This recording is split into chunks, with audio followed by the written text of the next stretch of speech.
Good morning, everyone. My name is Oyetoro Opeyemi.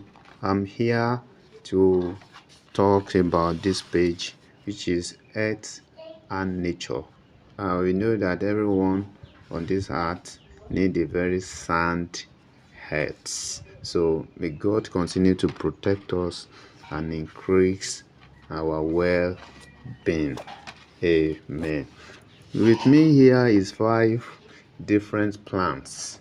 We'll call it unwanted weeds, which has a very great benefit into our heads.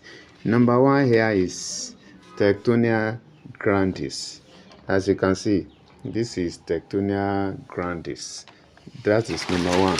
Number two is Nicotiana tabacum. Nicotiana tabacum. Nicotiana tabacum. Number three is Veronina amygdana, which is bitter leaf. Veronina amygdana. Veronina amygdana.